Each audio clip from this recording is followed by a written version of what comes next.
Hola, buenos días.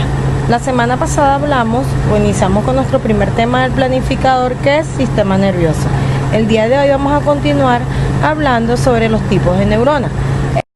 Estas se clasifican o se basan según la ubicación y estructura de sus dendritas, de su soma o del axón. Aquí en esta imagen podemos ver la clasificación de las neuronas dependiendo su estructura, dependiendo la longitud del axón y también dependiendo de su función.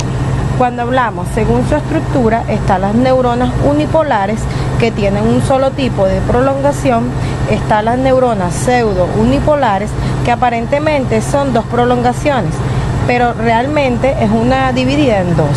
Una parte de ella entra en el sistema nervioso central y la otra entra en el sistema nervioso periférico. Cuando hablamos de neurona bipolar, nos referimos a las neuronas que tienen dos prolongaciones. Una actúa como una dendrita y la otra actúa como un axón. Cuando hablamos de neurona multipolar, nos referimos a que es la neurona típica, tiene múltiples dendritas y tiene un solo axón. Ahora vamos a hablar sobre la clasificación de las neuronas dependiendo la longitud del axón. La Golgi tipo 1, esta que voy a señalar, tiene un axón largo. Este puede llegar a medir alrededor de 1 metro de longitud. La Golgi tipo 2, su prolongación es corta.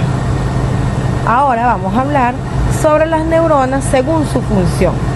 Cuando hablamos de neuronas aferentes, conducen el impulso nervioso desde los órganos receptores hasta el centro nervioso. Cuando hablamos de interneuronas, podemos decir que son las neuronas que se comunican entre sí.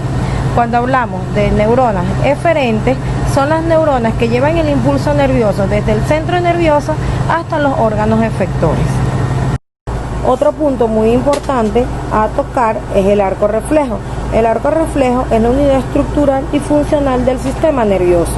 Este está conformado por la siguiente estructura: el receptor, las vías aferentes, el centro integrador, las vías eferentes y el efector.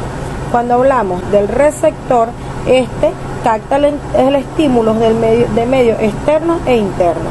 Cuando hablamos de vías aferentes, conducen el impulso nervioso desde el órgano receptor hasta el centro integrador. Cuando hablamos de centro integrador, procesa la información y envía una nueva respuesta a través de las vías eferentes.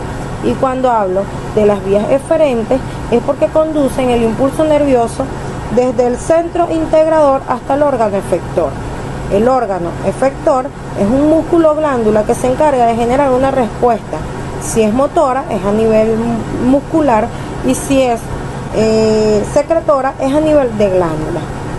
Por otra parte, tenemos los actos reflejos, que son respuestas predecibles, automáticas e involuntarias. Cuando yo digo que son respuestas predecibles, es porque sabemos cómo vamos a actuar ante esa o a responder ante esa situación. Cuando yo digo que es de manera automática, es porque la respuesta es inmediata, y cuando yo digo que es involuntaria, es porque no lo podemos controlar.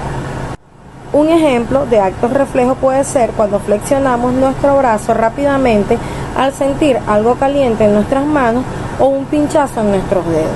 La diferencia entre arco reflejo y acto reflejo es que el arco reflejo es la estructura y el acto reflejo es la acción como tal. Bueno, chicos, para ver si comprendieron la información, les voy a realizar una serie de interrogantes. ¿Qué diferencia hay entre una fibra nerviosa y un nervio? La fibra nerviosa son ramificaciones o prolongaciones de una neurona y salen desde el soma de las neuronas, mientras que un nervio es un conjunto de fibras nerviosas. La siguiente pregunta: ¿cuáles son las semejanzas y diferencias entre las vías aferentes y las vías eferentes? Vamos a recordar que las vías aferentes, que vamos a hablar aquí de las diferencias, las vías aferentes conducen el impulso nervioso desde el órgano receptor hasta el centro integrador, mientras que las vías eferentes conducen el impulso nervioso desde el centro integrador al órgano efector. ¿Cuál es la semejanza? Que ambas tratan o conducen el impulso nervioso. La siguiente pregunta: identifica en esta imagen las acciones voluntarias y los reflejos que se presentan. Podemos ver a un doctor con un martillo dándole o golpeando la rodilla de un paciente. ¿Cuál sería la acción voluntaria? El golpear con el martillo la rodilla del paciente. ¿Y cuál sería el reflejo? El movimiento o levantamiento de la pierna. Siguiente pregunta. ¿Cómo se dividen las neuronas según su estructura? Unipolar, pseudo unipolar, bipolar, multipolar. Otra pregunta. ¿Cuál es la estructura anatómica del arco reflejo? Este se compone de el receptor, la vía aferente, el centro integrador, la vía eferente y el efector.